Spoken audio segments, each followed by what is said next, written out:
those sound and image recordings. Could I remind colleagues, please, to mute your microphone when you're not speaking, or make sure it's turned off. And when you are speaking, if you could please make sure your microphone is reasonably close to your mouth. I think there were a few recording issues in terms of the sound last time. Item 1, apologies for absence. So I have apologies from councillors Mark Foster, Frank Foster and Leslie Fage. Everybody else is here. Declarations of interest. To receive statutory declarations of interest from members in relation to pecuniary interests and non-pecuniary interests. Are there any declarations of interest in the room?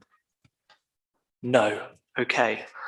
Item 3, Town Mayor's announcements. So I have a few announcements. So firstly, if I could start off by mentioning that this is the last time that we're going to meet before the Queen's Jubilee. So I'd like to wish everybody here and elsewhere in the town a very happy Jubilee weekend. We do, of course, have 2 events being run by the Town Council over the course of the bank holiday. The first being on the Thursday evening, the initial beacon lighting, and then the Jubilee on the Square street party on the Sunday from midday. So I look forward to seeing colleagues there. On Wednesday, the 11th of May, I attended a meeting of Pub Watch along with Councillor Mark Knight and Place Shaping Manager Isaac Lord. It was a very informative meeting where we received a lot of feedback from publicans about how the Town Council can support our pubs and other town centre businesses. In recent weeks, the town's pubs and bars have together launched a campaign to attract new customers, encouraging residents to come and enjoy the services they have to offer. It's an important reminder to continue giving our custom to local businesses, including our pubs and bars. They play a vital role in our community, and I hope everyone can do their bit in supporting them. I know that times are hard, but every pound spent in Biggleswade is an investment in our town. On Sunday, the 15th of May, I attended the Leighton Linslade Civic Service. It was a wonderful celebration of their community and the mayoralty of Councillor Fazana Karawala. I look forward to attending many more civic services throughout the year.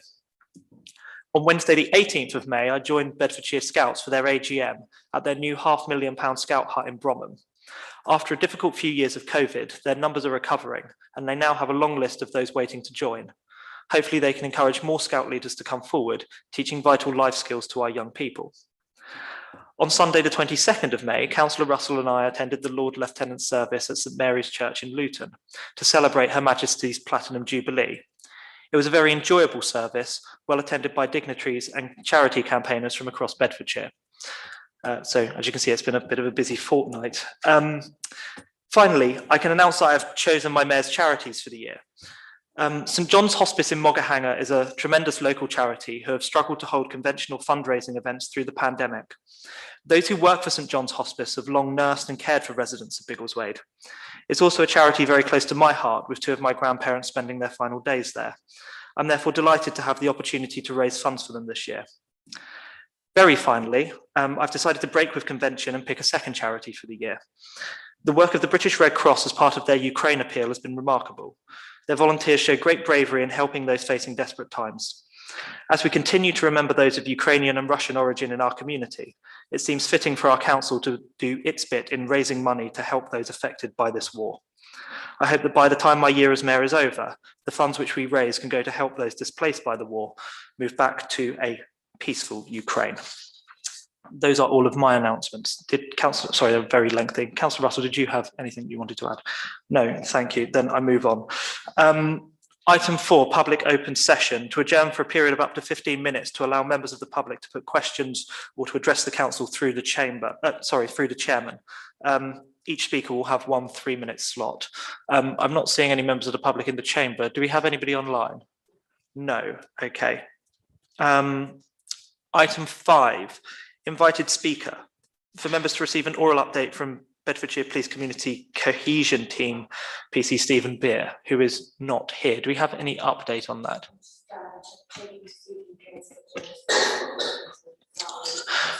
Okay, that's fine. We'll move on and he can join as and when he gets here. Thank you. So, item 6, members' questions. Do any members have any questions about matters related to the council? Councillor Pullinger.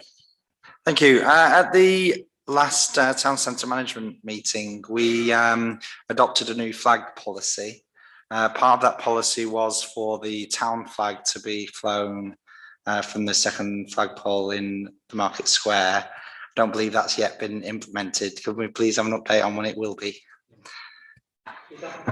Peter, Graham, could you update us on the flag flying policy?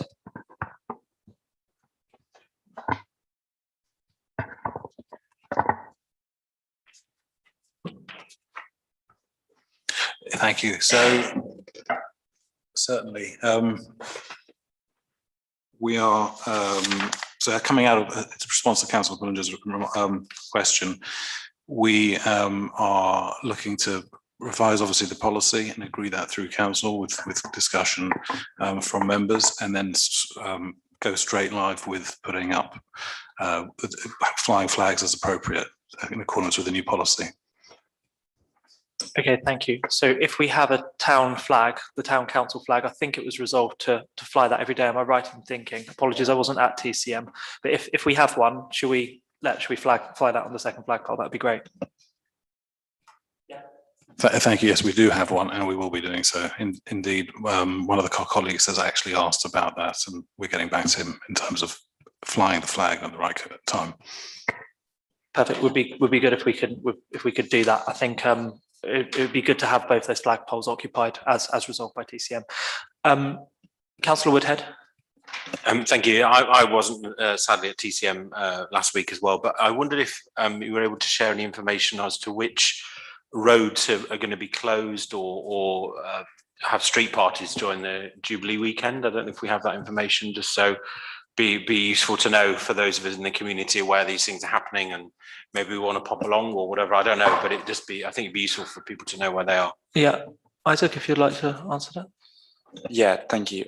From memory, it's Sanger Avenue in Kingsreach. There's the Penrose Court Home and Lawrence Road. There were some other applications. Spring Close. Sorry? Spring Close? Yeah, sorry. Yeah, that as well. Yeah, Penrose Court Care Home, Lawrence Road, and Spring Close. Thank you. Thank you. No, just I know people have been asking where they are, and I can now tell people that there are some going on in and around the town, so that's helpful. But the main one is in the town centre, of course. Perfect. Any more members' questions? Councillor Bond. Sorry, in case you've already got an answer to this, when we had TCM, I pointed out that when I went through Sandy, they've got all those posters on the lampposts regarding the Jubilee. I wonder if we've made any progress to see if we can actually also have those sort of banners, because they looked really good in Sandy. They do look good. So we will have something very visible very shortly in the town centre to show that we are celebrating the Jubilee. Bunting will be going up. I understand some of the issues we've had with those sort of banners in the town centre is that they've blocked CCTV cameras in the past, so we have to be very careful there. However, I understand Karim was looking into this, but it was deprioritised in favour of getting some traction on the Jubilee event. But I'm sure we can pick this up again, if that's all right. Okay, any more? No, thank you. Okay, then we move on. So minutes and recommendations of meetings. So the minutes that have been circulated in the packs, we actually have a new way of just codifying some of the minutes. So you have some extra minutes on your table on the desk in front of you. So if we look at those, please, I'm going to go from the pack that every member has in front of them. So we are on page 1. So minutes and recommendations. We're going through for accuracy first of all, and this is the annual statutory meeting from 10th of May. So page 1, accuracy, please. Page 2. Page 3. Page 4. Page 5. Page 6. Page 7. No, so these are to be signed as a true and accurate record. Is that okay, please? Move it. Thank you, Councillor Ramsey. Okay, then item 8, matters arising. So we're going through the same set of minutes for any matters arising on these, please. So I'm on page 1, page 2, page 3, page 4, page 5, page 6, page 7. No matters arising. Okay, we move on. Items for consideration. So we have several items for consideration, a number related to finance and F&GP. So Francesca, would you like to come to the table? We're going to start off with item 9A, so financial regulations. Motion to adopt the amended financial regulations for the Town Council for members to receive a written report from the Locum Head of Finance. Francesca, would you like to introduce this, please? I take it that this is on. Thank you. Good evening, everyone. The financial regs of a council are key to your governance responsibilities. They dictate the internal processes. They inform councillors as to how the officers are going to respond to demands on the council budgets, on the precept, and how we are to interact with the council finances. They're a key document, and we've done some amendments to this document on the basis that the council has agreed to implement a financial review that you undertook last year. This document will be key to that financial review. It'll be key to us achieving the goals that have been highlighted in that financial review, and it will be key to us doing that in a timely manner. So what I've presented the council with is an updated set of financial regulations that reflect the financial review, enable the financial review to go ahead, and I've annotated it to demonstrate where it differs from the financial regulations that you currently operate under. Okay. Perfect. Thank you very much. Members' comments, please. Councillor Pullinger. Thank you. First of all, I'd like to thank Mrs. Pudding for all of the effort put into preparing these updates. I think it's a very good piece of work and really good to set us up for success as we move into implementing all of the aspects of the finance review. There are just two amendments that to what's in here that I'd like to propose. The first is in respect of grant giving powers for committees, in that it has been our established practice that the limit is 2,000 rather than the 5,000 that's in this draft. So I'd like to that section or clause 1.14 and clause 5.8 reflect that 2,000 rather than 5,000. And then the second one is around clause 7.8, which refers to the engagement of interim staff. In practice, that hasn't been done in terms of producing a full business case to do that, subject to the budgets being available in the past. And therefore, I think for cleanliness really, and to reflect our actual practice, that by deleting that clause, all of the clauses around having the clerk having to have the relevant budget in place continue to apply, but it actually fits our actual practice better. So subject to, the change of clause 1.14 and 5.8 from 5,000 to 2,000 and the deletion of clause 7.8, I propose we adopt these financial regulations. Thank you. Is there a seconder for that proposal? Councillor Ramsey seconded. I'm not seconding. Oh, you're not. No, I just before I do that. Sorry, can I just check if we have a seconder first? There is a seconder. Okay, sorry, Councillor Ramsey. I would just like to have some clarification, please, on point 6.13. Yep. I don't think it's particularly clear. It says the RFO shall be appointed as the service administrator. And then later on, it's saying about the service administrator alone or by the service minister with stated number of approvals. So are we saying that the RFO will be able to sign things off on his own? I can't get myself around this. Francesca? No, that wouldn't be the case, but let me just have a look. So the wording of it may be a little unclear, so we could clarify that, but that certainly wouldn't be the intention, because this banking system will be relying on a triple authority for Right. transactions to go through. So nobody in effect would be able to approve anything by themselves at all. It's a triple authority for all payments. It's not all that clear on this. No, I shall have a look. So 6.13, and where are you referring to? Where it says internet banking by the RFO, who shall be appointed as a service administrator. Yeah. And then in the last sentence, it Oh. says amounts of payments can be instructed by the use of the service administrator alone. Bank Monday will clearly state. Yeah, so that will be removed. That shouldn't be in that section there by the service administrator, no, because the banking system wouldn't allow it, because it would be it's a triple authority on all payments.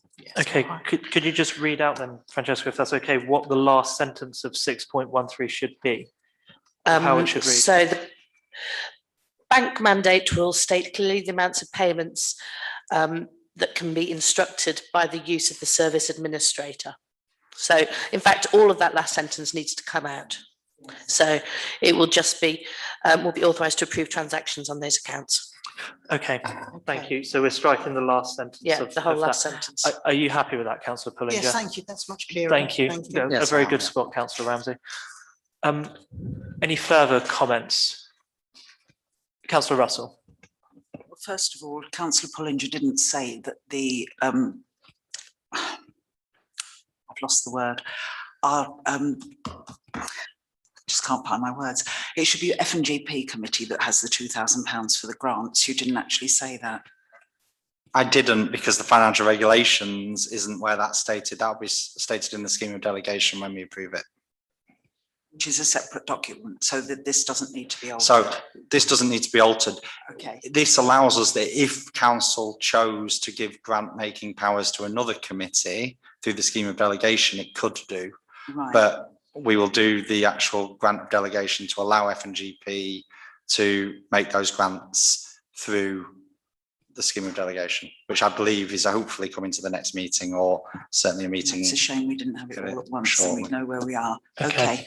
Then I have another point. I thought we said yesterday that about the reporting against budget, and the financial regs say that that should be quarterly, but we said that exceptions should be reported monthly and that the monthly report should be on SharePoint. Okay, do we know where that needs to be It's included? 4.8. It's the clause that 4.8. refers to this. So that is, so the RFO should regularly provide council with a statement of receipts and payments to date under each head and budgets, comparing actual statements. Yeah, so go I on, think Councillor the proposed wording for the bit that's currently in yellow would be, these statements are to be prepared at least monthly and reported to council at the end of each financial quarter, Right. and shall show explanations of material variances. Thank you. So they're reported monthly, but they come to council once a quarter unless there's an escalation. Words to that effect in 4.8. Okay, thank you. And then can I go on to Councillor- 5.2? Yep. This is where we will talk about authorising payments. So I think I understand that there'll be a list of the invoices or payments to be made, and together with the invoices or other appropriate documentation, and that the signatories will then sign both pieces of paper. And then when it goes on to say, this shall be deemed as authorisation by the RFO to activate the electronic payments, then I presume the RFO will do that, but then whoever's been authorising the payments will have to go online as well, is that right? Is that correct, Francesca? Well, so what it will be, that'll be deemed as authorisation to activate them, as in to put them on the system. And of course, the town clerk and the authorised is one signatory. So an officer would be one signatory. And after that point, it would then go out to members to be authorised again by 2 more members. Thank you for that clarification. And then clause 6.7, we said that it doesn't recognise the existing payroll arrangements, and the whole paragraph needs to be rewritten to recognise the service that George Hay gives and what they do with the payments. So I don't know whether anybody's rewritten that paragraph. I certainly haven't tried to, but I don't think we can approve the financial regs without having the correct payroll. Councillor Pullinger. So I think my view is we don't need to change that in order to operate the payroll in the way we do. It does say may do pay by standing order, not that we will. So this allows us to use this. But we're not likely to, are we? That's the point. I mean, if these are supposed to be our final financial regulations to take us forward, can they please be accurate, is what I'm saying. Okay, hold on. Sorry. Okay, so we have a proposal, and we've subject. So it's to make 2 amendments around grant giving powers, around interim staff. So that's 5.14, 5.8, 7.8. Then we're scrapping the last sentence of 6.13, and then changes to 4.8 over reporting monthly but coming to council quarterly, provided there are no escalations. Are you proposing anything else on top of that, Councillor Russell, as anything you'd like Councillor Pullinger to include in his proposal? Sorry, could you use your microphone, please? Sorry. In 6.7, I think that it should be rewritten to say what happens now, and I don't think that paragraph is appropriate. And I can't see that for at least half our staff we'd ever be paying by standing order, because they do overtime, some of them. Okay. Last comment, Councillor Pullinger. So I mean, I won't accept that amendment, because I think 6.7 gives us the ability to raise standing orders. It does mention principally salaries, but it actually allows us to raise standing orders for other things subject to the approval of the authorization of the signatories. So I think we can't and shouldn't change 6.7. I believe that the existing the remainder of the financial regulations provide and allow us to continue the arrangement we've got with George Hay in order to actually physically make the salary payments. So I don't think we need any additional clause in there to allow that. Okay, we're repeating ourselves here. Councillor Strawn, did you want to comment? My only observation there is I agree with Councillor Pullinger. Possibly the wording of standing orders, principally standing orders in that particular provision, clouds the issue. It's to make any payments by standing order that has provide for things other than salaries, which is not unnecessarily uncommon. So in that respect, I would support Councillor Pullinger in that respect, but it may be just clear if we took out principally salaries, and that would hopefully solve that particular problem. Okay, are you happy with that? Yeah, I was just going to say the same if we removed a bit in brackets. So 6.7 remove brackets. Did you want to comment, Councillor Alban? That would have been my point. They beat you to it. Okay, thank you. Okay, are there any last comments? So I'm going to summarise then. So the proposal is to adopt the standing orders as they're laid out, subject to changes to grant giving powers. So that's clauses 5.14 and 5.8. We're stating this is £2,000 rather than £5,000. That's change 1. So amendment 1. Amendment 2. Clause 7.8, changing the reference to interim staff, that there's no need to make a full business case for employing interim staff. 6.13, we're removing the last sentence. I forget off the top of my head what that was. 4.8, that we're reporting monthly and escalating if required, but standard reports will be quarterly. And then 6.7, we're removing the piece in brackets around 6.7 so that it reads correctly about salaries. Okay, have I missed anything?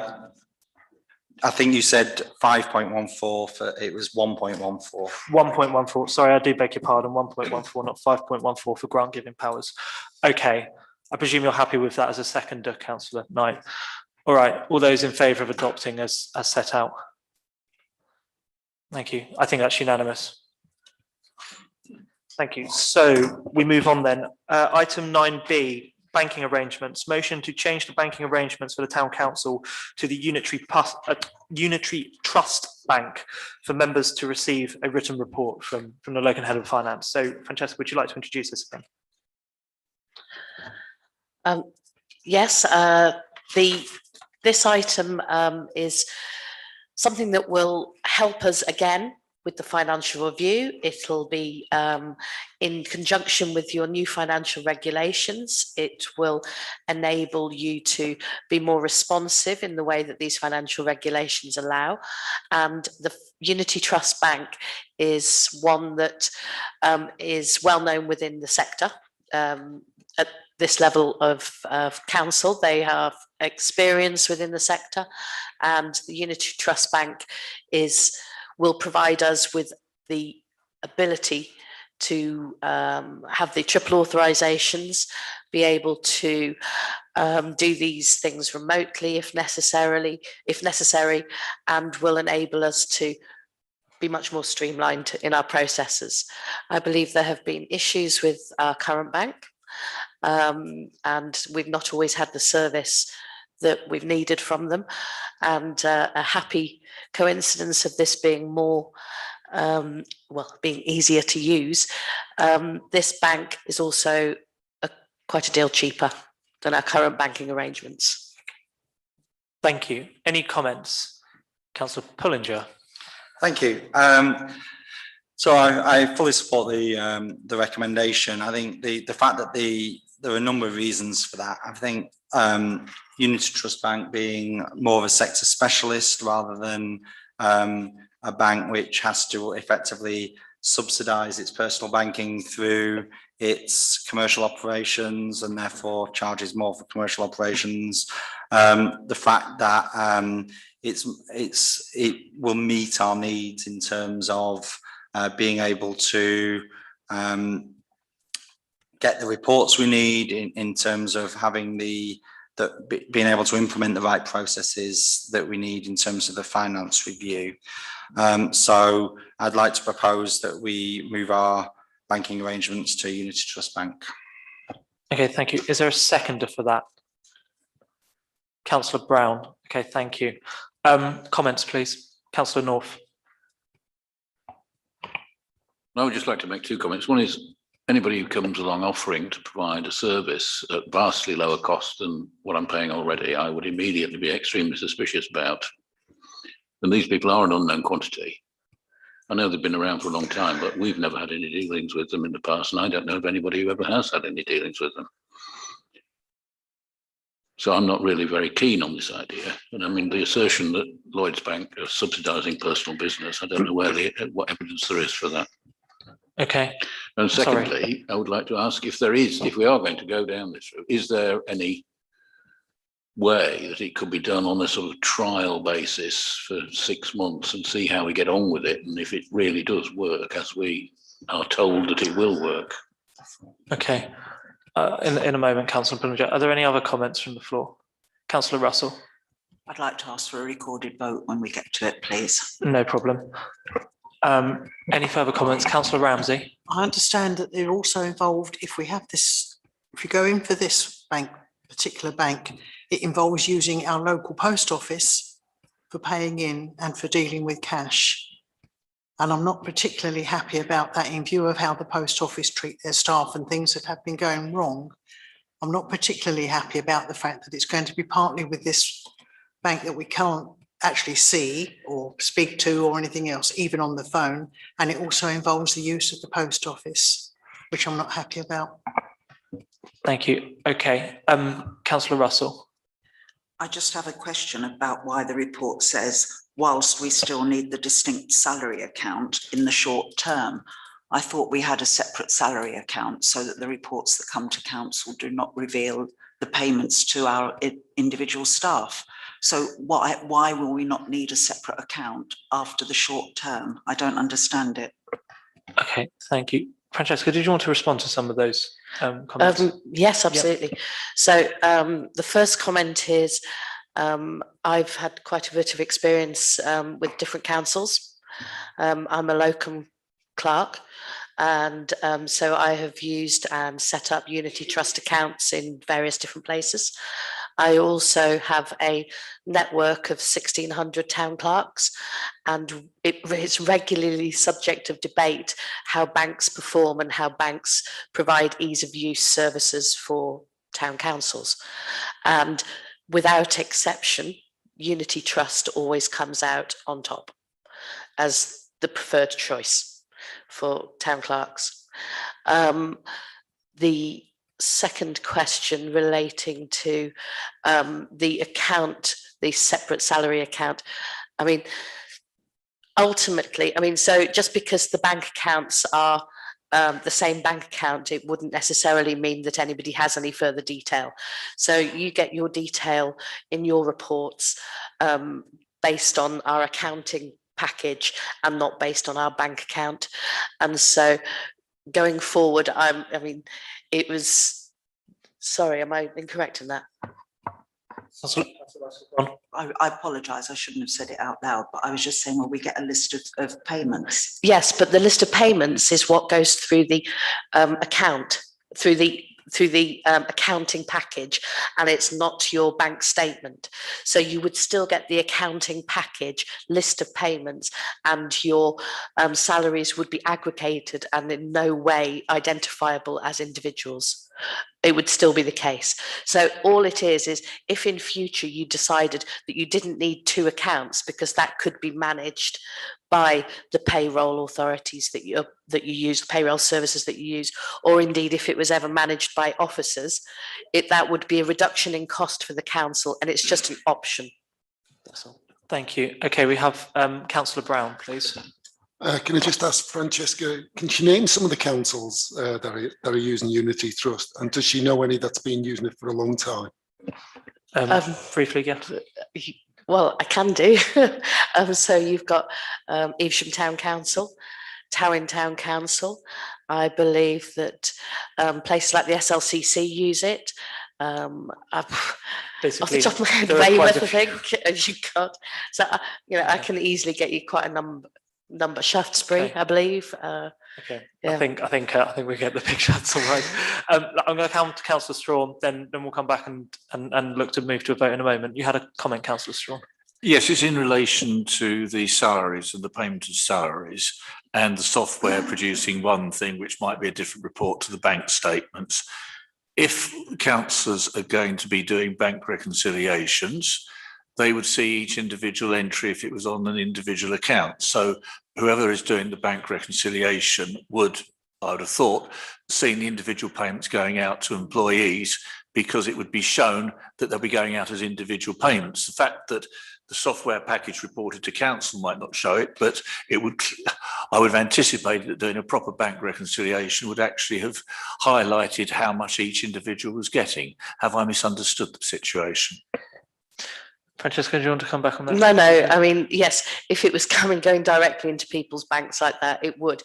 But I mean, we have the facility in Unity Trust, you have the facility to have like a little side account that you can put funds into. So it can go as one lump into this side account that's within the main account. I think it's don't have to have it. Yeah, it's like setting up. If I may come back. So what in fact you are implying there is, in the same way as we've got the separate Lloyd's account that receives all the money and then pays the salary payments at the moment, the Unity bank account that we would have a sub account of the main account, which would have all the salaries going into it in one lump, and then out of that account would go the individual salaries, which would then not be seen on the reconciliation of the main account. Yes, exactly. Yeah, but it costs nothing, that side account. Okay, are there any last comments? Anybody? No. Okay, so Councillor Pullinger, you've made a proposal. Did you want to make any last remarks very briefly before moving to a vote? Because I was hoping to just check something, but I'd ask Fran to confirm something if she's able to in a minute. But I mean, the service that we've had from our current bankers has not been good over the last 6 months or year, at least. I know there's been a number of issues that have been reported to the council by the clerk over that period, and I think so. I certainly don't think there should be any loyalty to our existing arrangement. I don't think it's a fair reflection to say that Unity Trust Bank are an unknown entity. They're very widely used in the sector. They might not be known to the members around the table, but officers have made this recommendation to us on the basis of their vast experience in this field. It's right for us to heed that advice on this occasion, and I think that we have made very clear decisions as a council that we want to improve our financial processes, that we've accepted the recommendations of the finance review, and having the right banking arrangements is critical to us being able to achieve those objectives. And I think we absolutely must have a fit for purpose banking solution to enable us to move forward. Okay.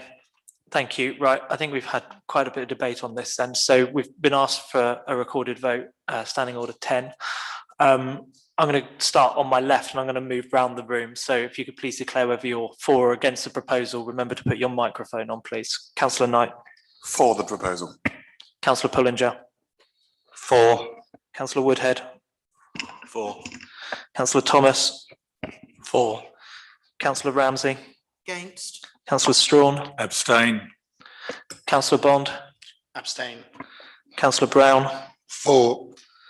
Councillor Alban. For. Councillor Russell. Against. Councillor North. Against. Thank you. Okay, my vote wouldn't count anyway. So the motion is carried. Thank you. Item 9C, banking signatories. Motion to approve the banking signatories for the town council. So changing from our existing setup and moving to the signatories being the chairman, so the mayor, the vice chairman, the deputy mayor, the chairman of Finance and General Purposes Committee, and the vice chairman of Finance and General Purposes Committee, plus the town clerk and RFO, who in this case is the same person. So for members to receive that written report, Francesca, did you want to introduce this, please? Sorry, yes, the suggestion that I'm making that the signatories become classed by position and not by name is to enable a good housekeeping practice within the financial processes of the council. This change would ensure that there was certainty, that all the officers were always aware as to who the signatories of the bank were, and that each year the council is in a position where it needs to update and pay attention to those individuals who need to have whether they need their credentials checking again, whether they need to be included on the bank. It's a matter of good housekeeping, and it ensures that the council considers this as the very important issue that it is, who's the signatory on the public purse, essentially. Thank you. Comments, please. Councillor North this time.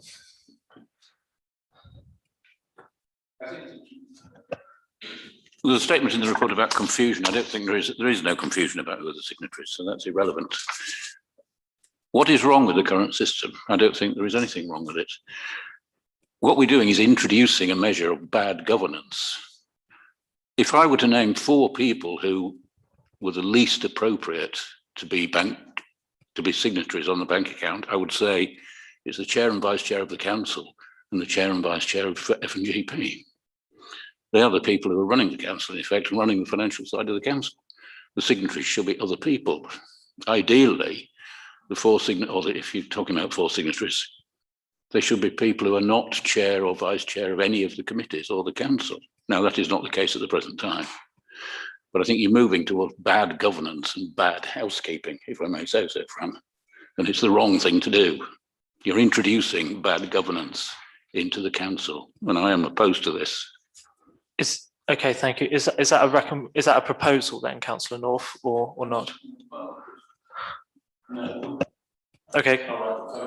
Could you put your mic? It's not a proposal. Okay, fine. Councillor Pullinger. Thank you. So, I mean, I disagree with Councillor North's comments. I think it is completely appropriate that we define who is the signatories on the account by the roles that they hold, not just because those people have been doing it for a period of time. So there were, so I'm quite happy with the broad essence of the proposal. There's two additions I would like to make to this. Firstly, in our current scenario, where it says town clerk and RFO, that does currently refer to one individual, and I think it would only be right that there should be two officers included within the signatories. So I would also add the head of governance and strategic partnerships into this as well. The second point, and I don't know whether this will in some way mitigate some of the concerns that Councillor North and others may have, but I think it's important that whoever is acting as a signatory on behalf of the council fully understands what their responsibilities are in that role, and therefore I think there should be an additional statement on the proposal that all signatories should be appropriately trained both in the process for authorising and signing, and also their responsibilities and what their role is in fraud prevention and whatever else to protect the council in fulfilling those duties. Thank you. Is that a proposal? That is a proposal. Okay, thank you. Is there a seconder for that proposal?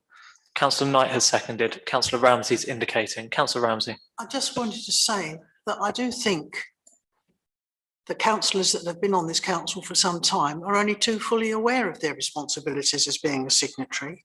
I don't think it's necessary now to say that others that are doing it at the moment have not been trained properly, or they don't know the implications or the legal concerns about what they are doing. They do know this. And I do agree with Councillor North. I don't think it's right that people that are on a committee should automatically be signing off the checks. I think it should be a person who's independent and has got nothing to do with the decision to make the payment. Okay. I do think it's right that if you're talking about fraud or anything else, and I'm not saying there's going to be, but quite often it is not what is happening, it is what appears to be happening.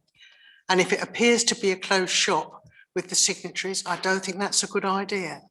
I think we should stay where we are, and certainly include the councillors that are available during the day to sign checks, which some of the signatories that have been proposed are not.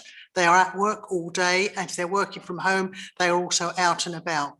The other people that have been doing it for a while have since retired from their work and are available really at 10 minutes notice to come down and get anything signed off that needs doing.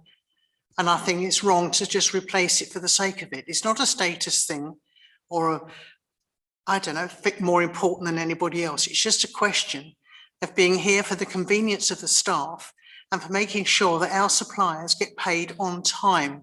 If there's any undue delay, we risk having a reputation of being people late payers, and that isn't very good either. So I think we should give careful consideration as to who is allowed to sign the checks and who isn't.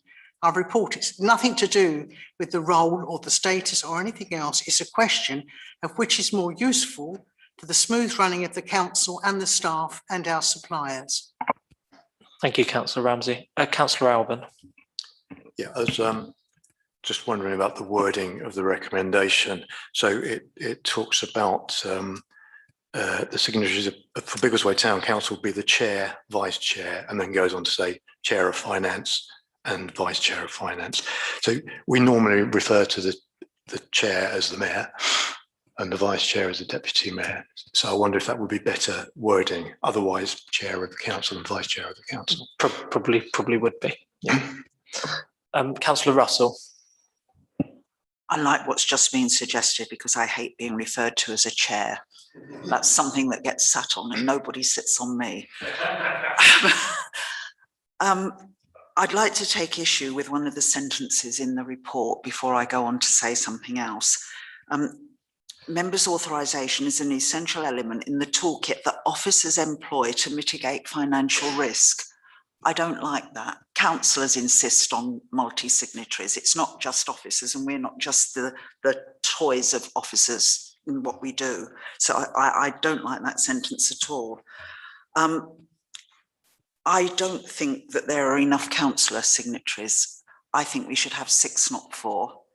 It's quite possible that people will be away, either away on holiday, away on business, down in London all day, and something urgently needs signing. So I don't think that there are enough there.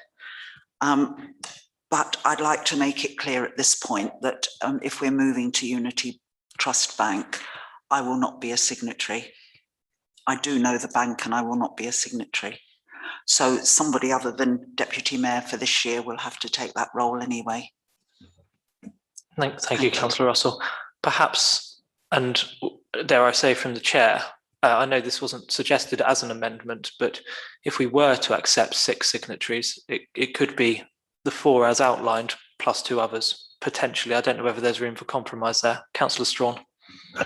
Thank you, Mayor.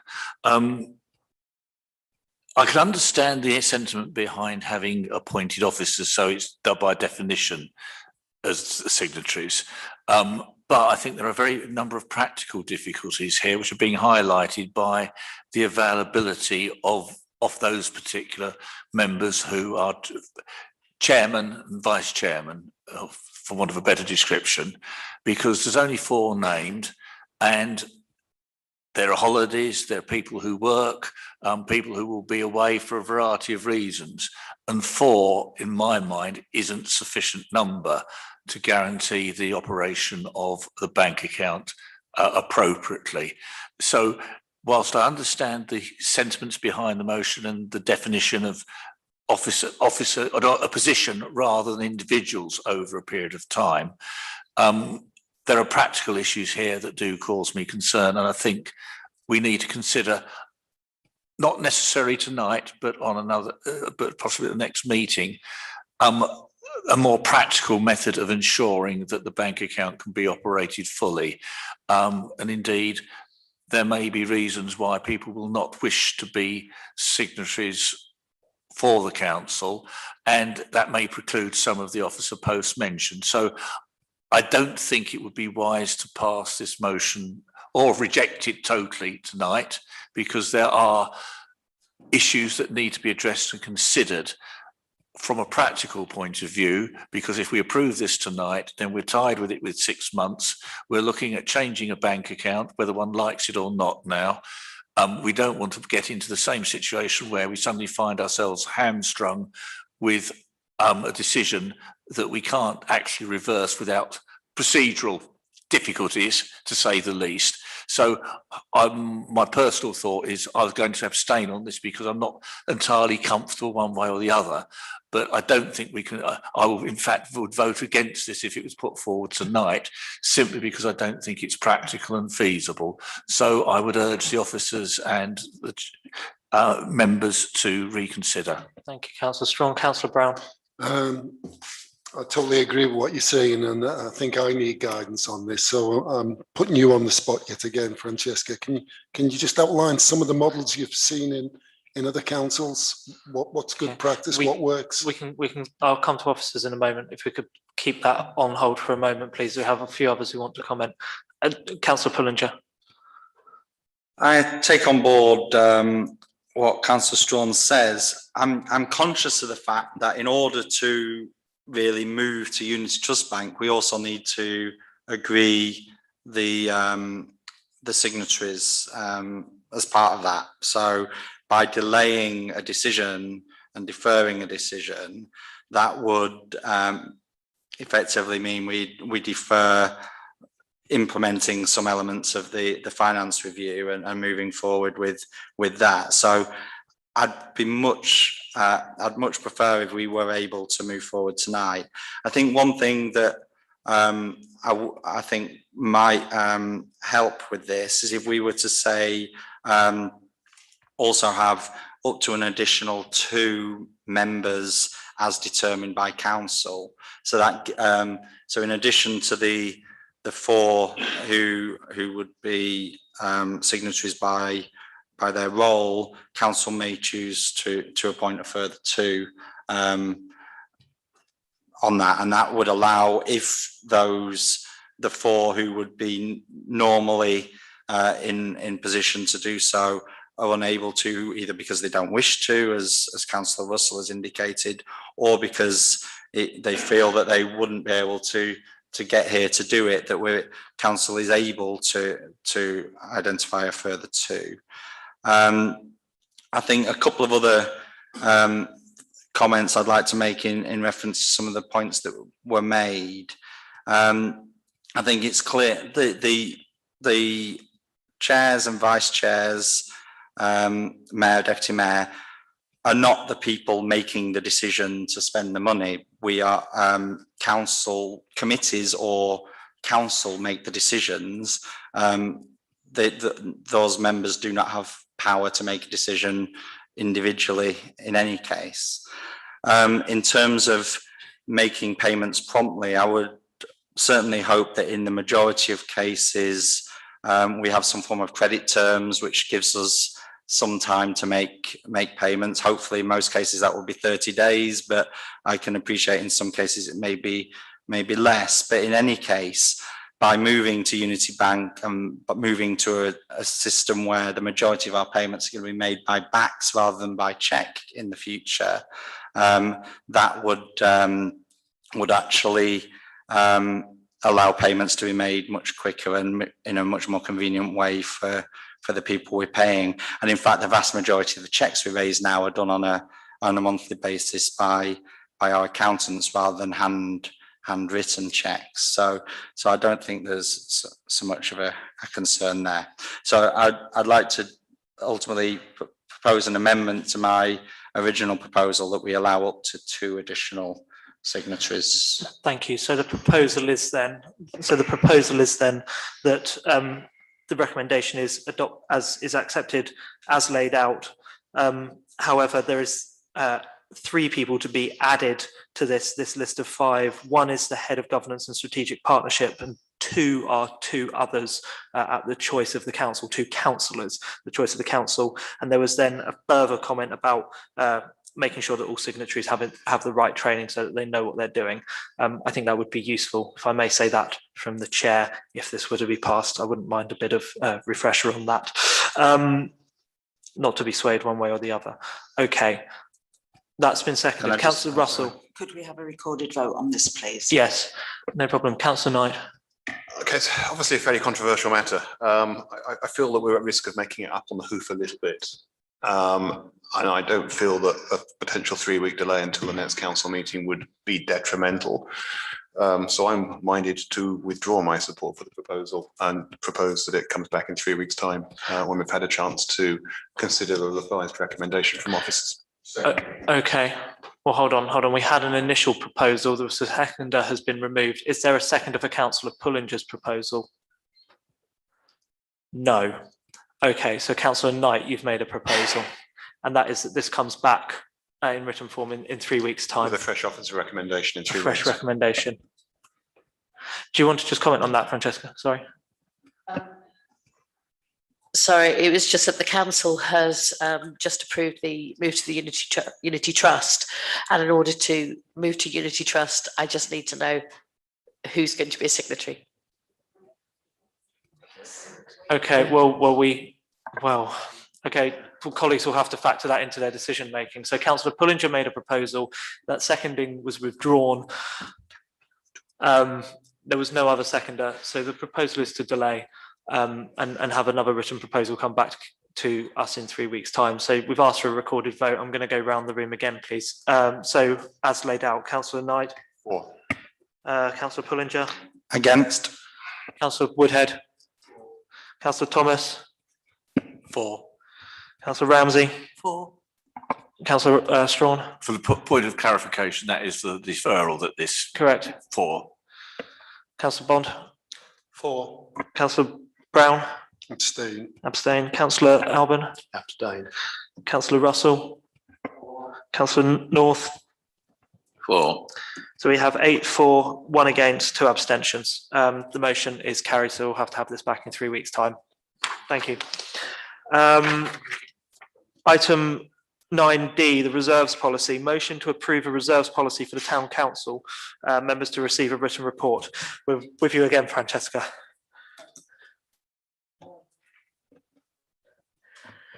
So once again, as per the financial review, I think there was a recommendation to include a reserves policy.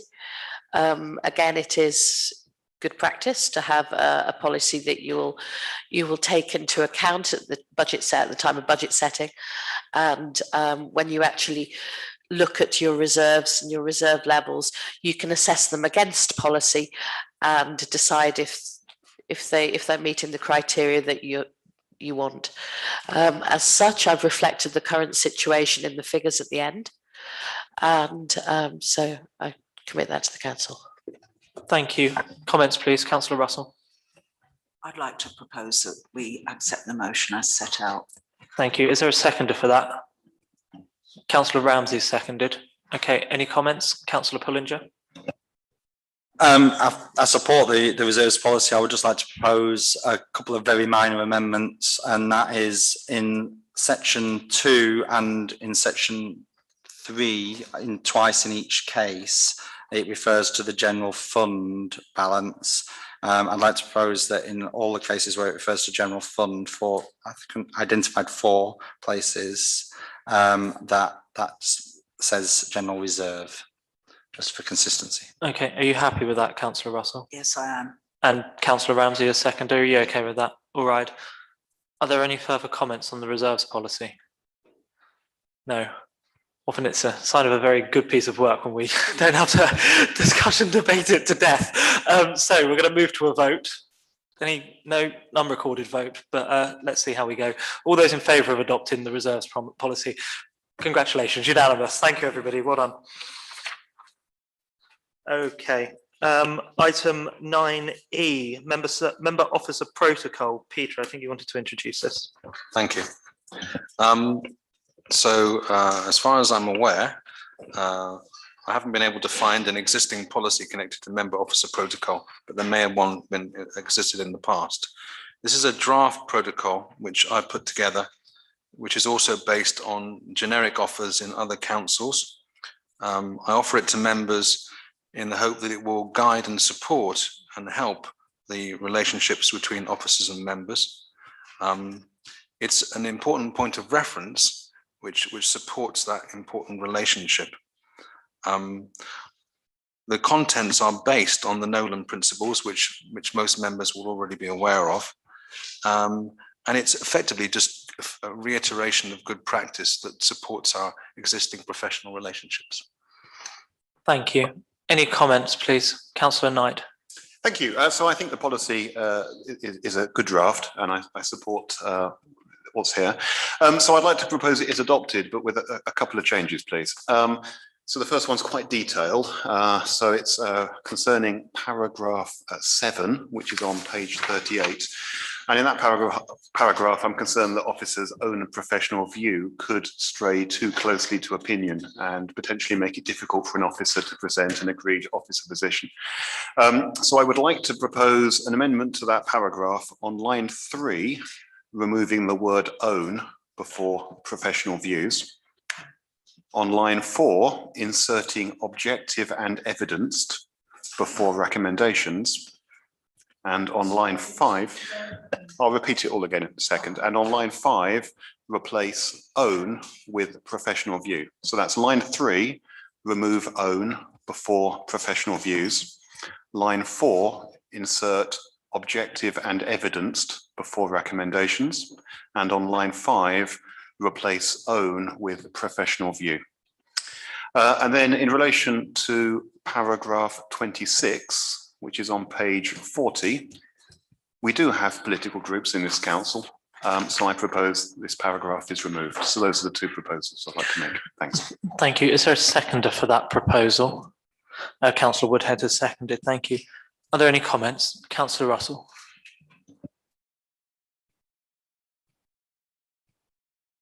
Sorry, your microphone isn't on. I'd ask for something else to be added to the motion, that paragraph 19 is separate, because I think that the confidentiality of items that we discuss in council on occasions should be highlighted. It's not part of the general relationship between members and officers. It's a duty on councillors, and there is a duty under the code to keep confidential. So I'd like to see that under a separate heading of confidentiality. I'm not asking for the paragraph to be rewritten. Okay, I see Councillor Knight is nodding. Is that okay? Is that all right, Councillor Woodhead as seconder as well? Okay, any further comments? No, again, a sign of a good report that can hopefully be adopted easily. So I'll move to a vote. All those in favour of the proposal? Thank you, that's unanimous.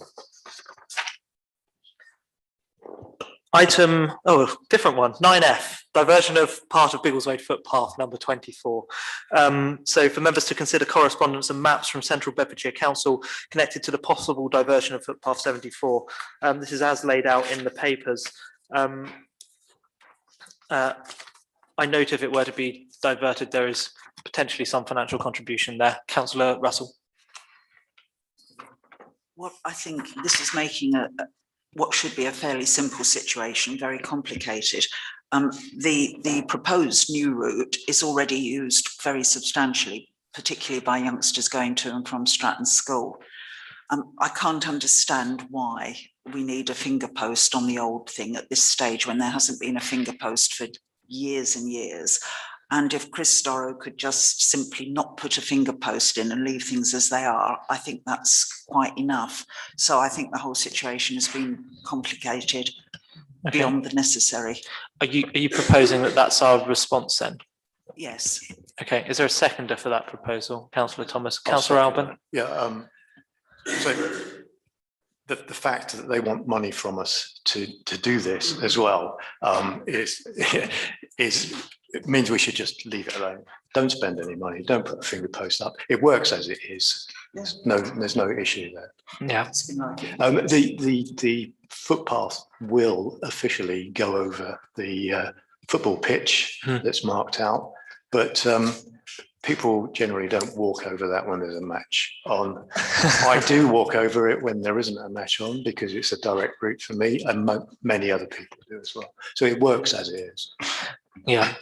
Okay, so the proposal is to basically write back saying don't bother put any posts there, and we're not going to, no need for any sort of diversion. Are there any further comments? No. Okay, so all those in favour of that proposal then please show.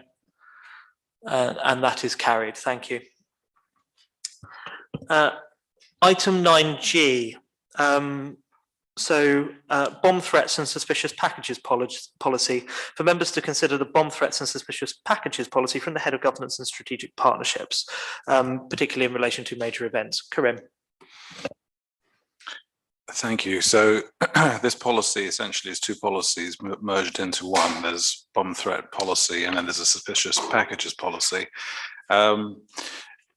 These are essential policies essentially for the town to have and add to its tapestry of existing policies, which should be reviewed annually. And in particular, actually, they are essential for every single asset that we have across the piece, and they are intrinsic in the planning and successful execution, operational delivery of all events that we run. Thank you. Any comments, Councillor Knight? Thank you. I propose that the policy is adopted as drafted. Thank you. Good.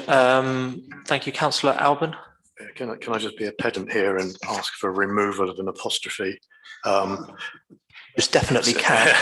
Discovery of a suspicious package policy refers to persons with a apostrophe. Okay. Yeah, but I think we'll get that. Thank you, Councillor Alban. Councillor Strawn. I wasn't aware that we had a production manager. Who is this individual that we're referring to here? Are we performing stage play at the time, or how does it work? Which page are we on there, Councillor Strawn? Sorry, whereabouts is that? Right.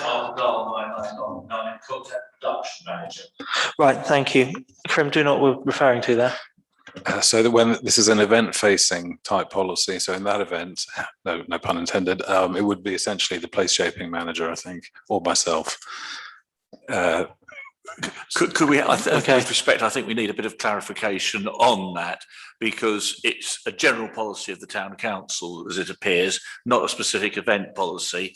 We should probably have this for the town council as a whole, regardless of whether it's for an individual event, because if there's a threat of a bomb and it's called through to the town council offices, there needs to be a proper chain of command. So that needs the principles here. I don't have any particular difficulty with, but I do have difficulty with a non-existent person being contacted. Okay, what would some wording to the effect of, given that this could be out of hours and could be an event, something like the most senior member of staff on hand? I hate to suggest it, but it should probably be to the town clerk or appointed substitute. That's very appropriate, I think. If it's not too much bother for you to deal with a bomb occasionally, Peter. Just added it to my job description. Okay, just add it to the job description. Anybody else? Councillor North, sorry. Well, just to mention, the same paragraph that Councillor Strawn is talking about, unless I'm missing something, it looks like the numbers are completely awry here. 1, 7, 2, 8, 3, 9, 4, 10, 5 and 11 on the same line, then 6, then 12. That's a good point. Okay, Karim. Well pointed out, Councillor North, and that is indeed the case. Unfortunately, I think we had gone through that and made changes, and I don't know why this particular version has come through. I can say that everything else is correct, though. Oh well, except for the apostrophe as well. Okay, Yeah. Thank you. So far, let me just summarise where we're at so far. So we're adopting it as set out. Well, that's the proposal, subject to changing the apostrophe, wording around the production manager changing to town clerk and chief executive or appropriate delegate, and then Councillor North's point around the numbering. Councillor Woodhead. Thank you. I mean, assuming this policy will get adopted, how is it going to be rolled out? Will there be any training? What's going to happen? Or is it just going to sit on a shelf in the office and we don't do anything with it? I just want to know what's going to practically, go on from here, and also probably for the policy afterwards, but maybe we'll get to that one. Karim. Thank you. No, I can say we will be running this, going through this with all staff, certainly in this building, and then rolled out to other areas in due course, to prepare us both for the eventuality of this and also kind of the events coming up as well. Thank you. Thank you. Okay. Any last comments? No. So I'm going to move to a vote then. So the proposal is to adopt the policy as set out, subject to the changes I mentioned a moment ago around, firstly, apostrophe, secondly, production manager, thirdly, the numbering on page 46. All those in favour of that proposal, please. That is carried unanimously. Thanks very much. Item 9H, we are still with you, Karim, then please. So the lost child policy, for members to consider the lost child policy. Again, this is often relating to major events. Karim, please. Thank you. My previous comments for the bomb threat and suspicious package policy apply here as well. This is absolutely a very important matter here, and it's essential again both for all of our assets, wherever they may be in the town, and also for events. Thank you.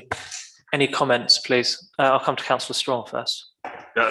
Thank you. Lost and found. I have a feeling we're talking Peter Pan here to some degree, but I'm concerned about the vulnerable adults that are referred to in this report, or not referred to more particularly, if this is dealing with vulnerable people, and they can be adults as well, and indeed could indeed be lost parents.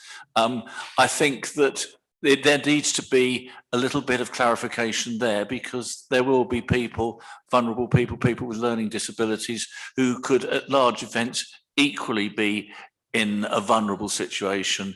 And this is not covered with this report as it stands. I think at the moment it's a lost and found child procedure, not dealing with vulnerable adults. And I think that perhaps on the basis of that, if we took out the and vulnerable adult at this stage, and we could then review and come back and have an add-on to this for the vulnerable adults, unless there's an answer tonight. But I do think that if we're going to have a vulnerable adult procedure, it should be clear because it only relates to children. Okay, Councillor Pullinger. So that was one of the comments I was going to make, but although it does mention vulnerable adults on the first part of the found child bit on page 50, and other than in the title, I don't see it mentioned elsewhere. The other question or comment I had is it refers to bronze control and silver control, and it states that silver control can be contacted by telephone on the council office phone number. Does that mean whenever we have an event, there's going to be someone in this building to answer the phone? And in reality, does that happen? Because otherwise, that doesn't make sense. Councillor Russell will come to staff in a moment. There's more than just bronze control and silver control. I mean, there are a lot of terms here that seem to indicate that we need quite a large team for this. And I think we need to be very careful about how this is going to be manned, because it's quite a complex policy. And we've got roaming teams, we've got event control, we've got bronze, we've got silver. There's quite a lot in there, which I'm worried about. But the other thing I'd like to say is I take great exception to one of the paragraphs on page 52. What to do if a parent is worried about being reported to the social. The second paragraph there says, you can say that anyone could walk up and claim to be the daddy. I think it should say parent, because women have abused children as much as men have in the past by neglect as much as anything else. So claim to be the daddy is just not right. It should be claimed to be the parent, I think. Okay. I'll come back to staff in a minute. We are looking for a proposal at some point. I'm not aware that we have one. Sorry, Karim, did you want to comment on any of that? And are there consequences if this is not adopted this evening? Thank you. So I fully take the point that having a policy which combines vulnerable adults into lost and found child policy is uncomfortable actually as well from my perspective. So I'm obviously prepared to go away and add in a separate kind of policy specifically which focuses in an inclusive way to vulnerable adults. What were the other elements? I mean, so in terms of training, again, we'd be rolling that out for all staff ahead of the event. Size of the team and whether the office would be manned? So in terms of size of the team, I mean, some of these terms are kind of largely policing terms in terms of bronze, silver, gold command. So they're fairly easily recognizable, I think, in most organizations. And I think the training would be rolled out for that. And what was the last point? Whether the office would actually be manned for the silver control. Yeah, I mean, a good point there. So it would largely depend on the event. So the default position, going back to Councillor Punja's point earlier, is probably not, I think, looking in retrospect. So we would have to amend that or indeed defer the number to a mobile phone, you know. Okay, in a moment, Councillor Strawn. I fear we're at the point where we're potentially making quite significant changes to a policy in the meeting itself. I don't know which way. We don't have a proposal yet, but if there were to be one, perhaps we could just hear that proposal and then I'll come back. Councillor Strawn. Thank you, Mr. Mayor. I think that taking all these things into account and the elements of uncertainty of definitions, not complete coverage, I don't think this is necessarily the most important policy to implement, particularly if we get it wrong. So it would be better to defer that so that it can be looked through in a bit more detail, definitions and practicalities of management of it, and come back to this council on another occasion, hopefully in the very near future. From a practical point of view, I would hope that when we're organising an event, we will have had the common sense and logic to give basic guidance, and the people actually managing the event would take the appropriate actions in the event of a missing child appearing. So in that respect, I would propose that we defer this until a further report comes back with for both lost children and vulnerable adults and the detail. Thank you. Is there a seconder for that? Councillor Russell seconded it. Could I just say as well that a lot in this policy is what I would call safeguarding. And if we're going to have to implement this policy and have staff on duty, they need to be safeguarding trained as well, because that's actually what a lot of this policy is about. Okay, Peter, did you want to just comment? Yeah, I'd like, this is an officer asking an officer for clarification. So I'm aware that what we're doing here with the previous policy and this one is to make sure that we're able to evidence good practice within a package of policies and to ensure good health and safety practices when we hold any form of events. So my question of Karim is, how urgent is it that this be signed up this evening, conscious that we have some significant events just around the corner? Reasonably urgent, I would say, in terms of getting this absolutely spot on. I mean, we have submitted this draft to the Safety Advisory Group and are awaiting their response. Among, as you've said, as Town Clerk said, amongst a whole range of other items and risk assessments that were submitted. Right. Okay. Hopefully that was heard by everybody. Councillor Knight. Okay, I don't know if this is workable, but I have an idea. So my suggestion is the events that we're running clearly need to have a policy of this type. It's not clear to me that necessarily has to be the adopted permanent policy of this council. So I think the adopted permanent policy of the council needs to be reviewed and come back. However, I think it's reasonable to delegate authority to officers to revise this policy and put a policy in place for the forthcoming events without coming back to council. Okay, councillors, that sounds like an amendment, quite a significant one to your proposal, Councillor Strawn. Does that work for you or does it not?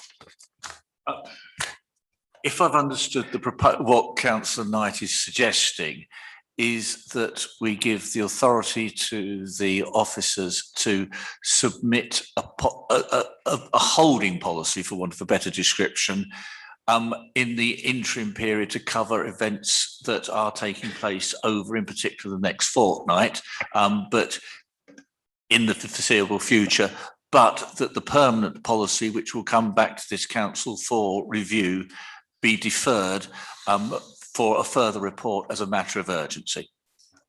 And if that is and I'd happily accept Councillor Knight's amendment to my proposal on that basis. Okay, is that okay with the seconder? Was that you who seconded, Councillor Russell? It was. Yeah, I will agree to that. But I think the other thing I'm worried about is that since we do have these events coming up, we need to be absolutely sure how we're going to fulfil all those roles on those two occasions on the square. And we need to make sure that people have the training that they need, and we've only got a short time to do it. Yeah. Okay, I'll come to you in a moment, Councillor Ramsey. The proposal as it's set out, just a simple yes or no, does that sound workable for the sake of the upcoming events? Yes, thank you. Perfect. Okay, thank you. Councillor Ramsey. I'm mindful of the fact that we're asking staff to become involved in child and vulnerable adult issues. And I'd like to know whether the staff are going to be having any DBS training to deal with this or be certified for DBS the same as they are if they're safeguarding. Okay, I think that's probably a question for the permanent solution, if I might say, so given the proposal. Note of it, I'd be grateful. Okay, I'm sure that's noted. Okay, are there any very last comments? I'm keen to move to a vote on this. No. Okay. So the proposal is then that we accept this policy essentially as a holding policy, and that a permanent version, the council's permanent policy, or as it will become hopefully, comes back to us shortly. All those who are in favour of that proposal, please show. Against? Abstentions? Thank you. That's carried. Item 9I, street trading application. For members to consider the street trading application from Joe's Ices. I've been a little confused by some of the content on here, but comments, please.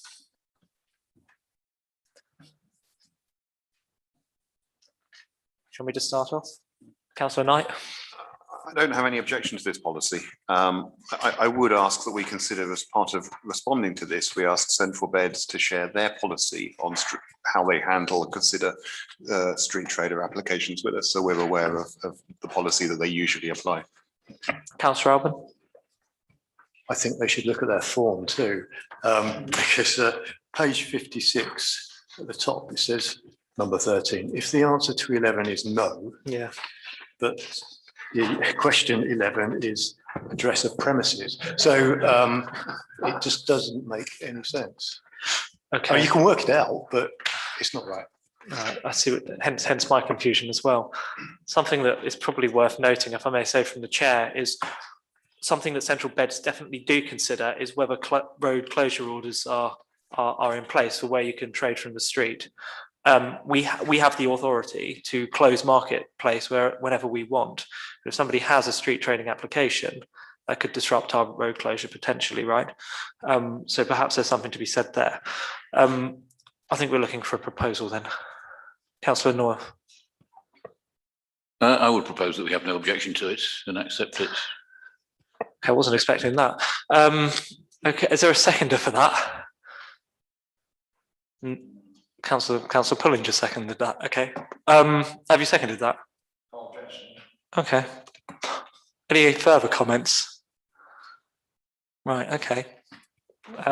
Okay, no, that's fine. Sorry, I'm steering from the chair. I was a little shocked. That's all.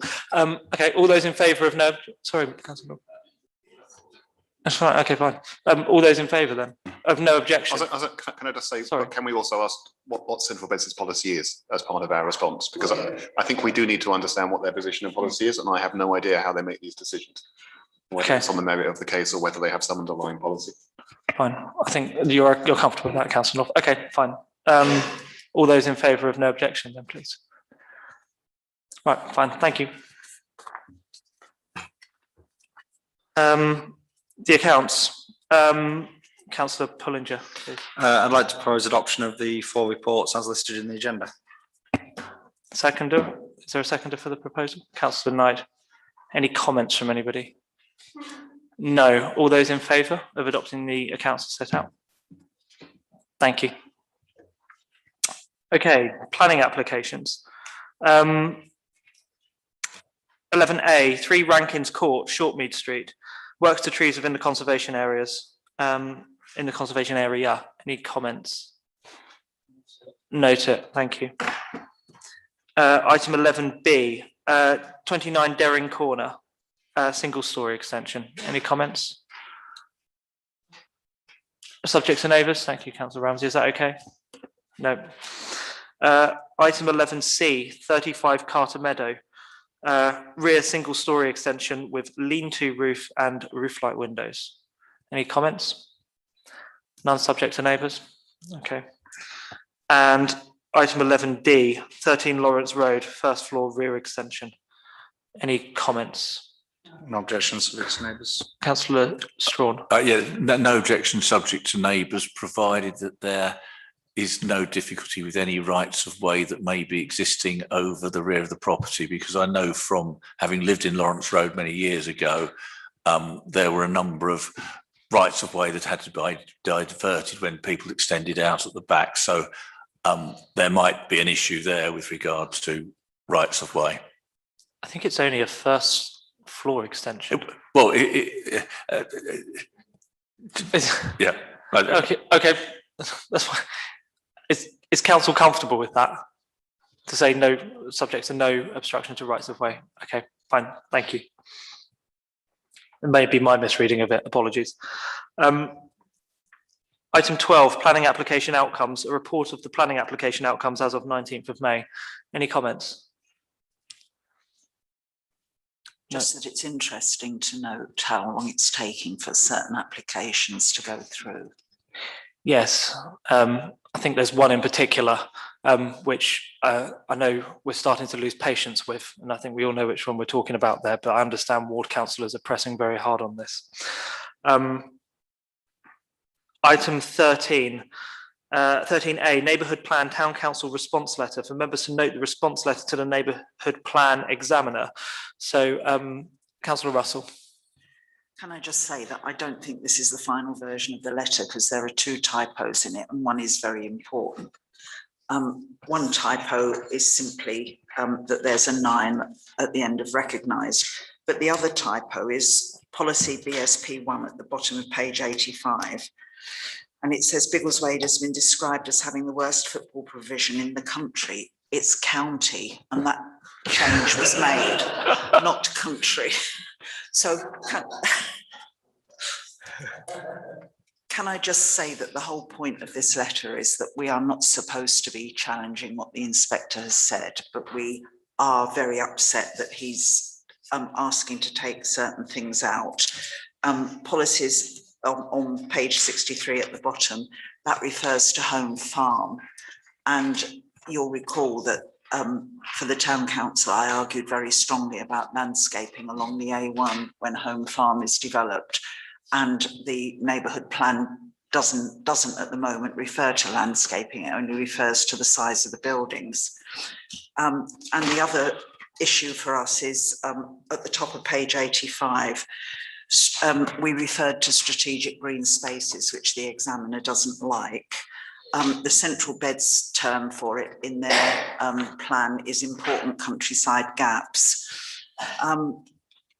They have retained in the local plan important countryside gaps for quite a few places, but they took the important countryside gap between Biggleswade and Sandy out of the local plan. And that's what we were trying to put in as a strategic green space in the neighbourhood plan, and also to put in an important countryside gap, is that if that's what we should call it, between ourselves and Langford and ourselves and Sutton. And the examiner isn't very happy with that. So we'll see what happens, but it is a shame that those two key things for us, for home farm and for the important countryside gaps, we're being asked to remove from the neighbourhood plan. Thank you. Thank you. Okay. Any comments or questions from colleagues? No. Okay. Are we okay to note this then? Thank you. Grants to receive thank you letters for grants received. So this is for members' information. Any comments on the letters? Note it. Note it. Thank you. Autism Bedfordshire grant report, a report from Autism Bedfordshire, again for members' information. Any comments? Comments? Note it. Thank you. Item 13D, Biggleswade Greenwheel Development Group, for members to receive an oral update from the Head of Governance and Strategic Partnerships regarding the BRCC request to hold quarterly meetings. Karim.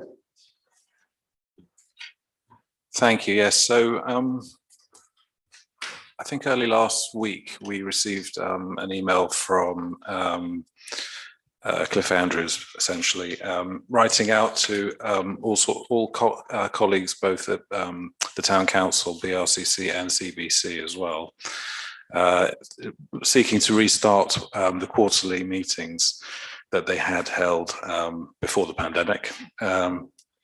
And they're looking really for the first meeting to take place. It's going to happen on the 15th of June, and officers are going to be attending that for the Town Council.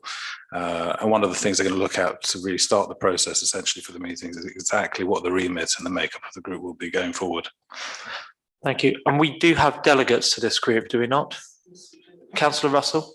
I was going to say, we have nominated, I can't remember quite who, is it you? It's myself, I'm attending, yeah. I was going to say, because we do need, and we've also got a substitute, so any papers that come round from BRCC need to be circulated to our representative and the substitute. Agreed. Peter? I believe it's Councillor Bond as well as myself. Yeah, and there is a substitute, yeah. Peter, did you want to comment? Just to clarify, I'm also the officer attending as well. Thank you. Okay, yeah, so let's make sure Councillor Pullinger, Councillor Bond and whoever the substitute is are notified of that as well, please, because it's really important that we get this group up and running and it has input from town councillors. So are there any further comments on this? No, okay, so we'll note that. Item 13E, cheering volunteering. Correspondence and a poster from Central Bedfordshire Council for members' information. Say I'm tempted myself. Any comments? No, we'll note it. Thank you. 11F. No, sorry, 13F. Ival Riverbank Erosion. Public complaints. So Karim, sorry, you're playing musical chairs.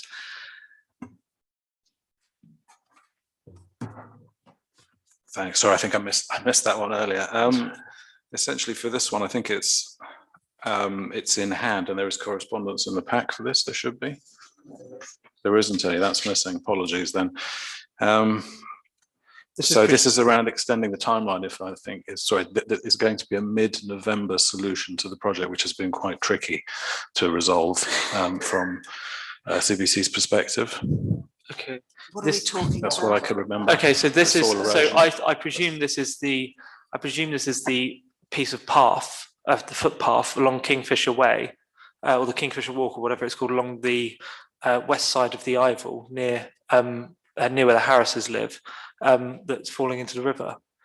I Well, presume. There's also the stretch towards Jordan's, going towards the A1, which is in a parlour state. Right. So I don't think we have any information Okay. about exactly what's being proposed. Okay, can we bring this back then, please?